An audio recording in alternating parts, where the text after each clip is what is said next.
250 অর্থাৎ 250 গ্রাম আপেলের দাম 38 টাকা হলে 700 গ্রাম আপেলের দাম কত হবে?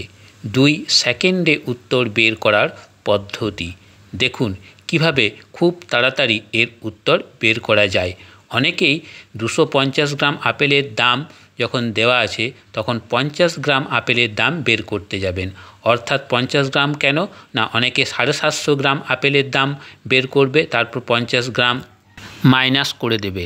এই পর্যন্ত ঠিক আছে। 750 গ্রাম আপেলের দাম বের করা খুবই সহজ, কারণ 38কে 3 দিয়ে গুণ করলেই 750 গ্রাম আপেলের দাম হয়ে যাবে। কিন্তু 50 গ্রাম আপেলের দাম বের করা অনেক টাইম লাগবে এবং অনেক ঝক্তি।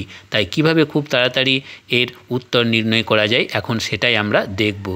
1 কেজি সমান 1000 গ্রাম, অর্থাৎ 250 গ্রামের 4 গুণ। তাই 250 গ্রামের দাম যদি 38 টাকা হয়, তাহলে 38কে যদি 4 দিয়ে গুণ করি তাহলে আমরা 1 কেজির দাম পেয়ে যাব।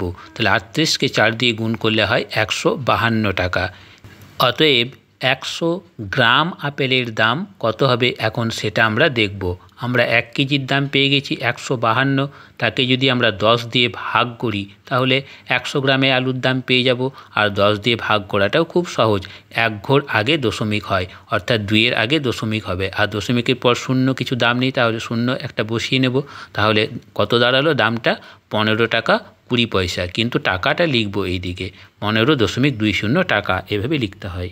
এবার 700 গ্রাম আপেলের দাম আমরা খুব সহজেই পেয়ে যাব, কারণ আমরা 100 গ্রামের দাম পেয়ে গেছি 15 টাকা 20 পয়সা। তাকে যদি 7 দিয়ে গুণ করি তাহলে 700 গ্রাম আলুর দাম 700 গ্রাম আপেলের দাম পেয়ে যাব। তাহলে 7 দিয়ে যদি একে গুণ করা হয় তাহলে 106 টাকা 40 পয়সা হচ্ছে। কিন্তু এখানে টাকাটা অবশ্যই লিখবেন, এটাকে এভাবে লিখতে হয় 106.40 টাকা। এটা আপনাদেরকে বুঝিয়ে বুঝিয়ে করালাম, তাই এটা যদি আপনারা বেশ কয়েকবার প্র্যাকটিস করে নেন তাহলে সত্যিকারের 2 সেকেন্ডের মধ্যেই এই ধরনের অঙ্কগুলো সলভ করতে পারবেন। বন্ধুরা, এই ধরনের ভিডিও নিয়মিত দেখার জন্য চ্যানেলটিকে সাবস্ক্রাইব করে রাখতে পারেন। আর ভিডিওটি ভালো লাগলে প্লিজ লাইক করবেন।